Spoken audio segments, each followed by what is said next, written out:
মাঘ মাসের শুক্লা পঞ্চমী তিথিতে ঘরে ঘরে বাগদেবী সরস্বতীর আরাধনা হয়ে থাকে, আর তার ঠিক পরের দিন ষষ্ঠী। বছরের অন্যান্য ষষ্ঠীগুলির মধ্যে এই ষষ্ঠীটি অন্যতম। মূলত এপার বাংলা লোকেদের মধ্যে এই ষষ্ঠীটি গোটা ষষ্ঠী বা শীতল ষষ্ঠী নামে পরিচিত। বাপের বাড়ির সূত্রে আমরা ঘটি বা দেশি, তাই এই ব্রতটি আমরাও পালন করে থাকি। আগের দিন রাত্রিবেলা মাসকলাই খুব ভালো করে ধুয়ে ভিজিয়ে রেখেছিলাম। এরপর সমস্ত সবজিগুলি একে একে পরিষ্কার করে বেছে ধুয়ে নিলাম। একটি বড় গামলায় গ্যাসে জল বসিয়ে ফুটতে দিয়েছিলাম। এরপর মাসকলাই, শীষ পালংয়ের সঙ্গে সমস্ত সবজিগুলি গোটা, না কেটে। মাথায় রাখতে হবে এটি গোটা সেদ্ধ, তাই সমস্ত আনাজগুলি গোটা গোটা। আর হ্যাঁ, একটা নিয়ম অবশ্যই পালন করতে হবে। যে সমস্ত ব্রতী রয়েছে তাদের নামে নামে গোটা কাঁচা লঙ্কা জোড়া এবং শিম জোড়া দিতেই হবে। এরপর ওপর থেকে কিছুটা সন্দুক লবণ আর সজনে ফুল দিয়ে ঢেকে দিলেই একদম রেডি গোটা সেদ্ধ।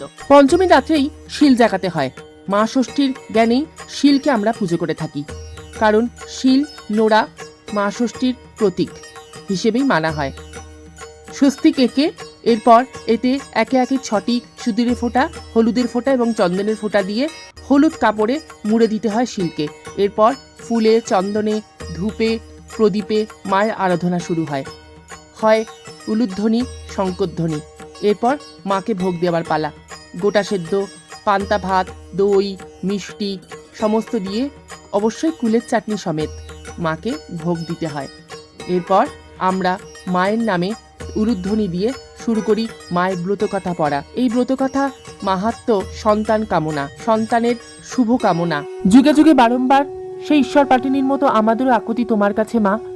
সমস্ত সন্তান এই জগতের যেন থাকে দুধে ভাতে তোমার আশিসে। সন্তানের কপালে শীতল দইয়ের ফোঁটা, হাতে মঙ্গলসূত্র বেঁধে মায়েরা করেন ব্রত উদযাপন। যারা যারা দেখলেন অবশ্যই কমেন্ট শেয়ার করতে ভুলবেন না। সবাই বলুন জয় মা ষষ্ঠী।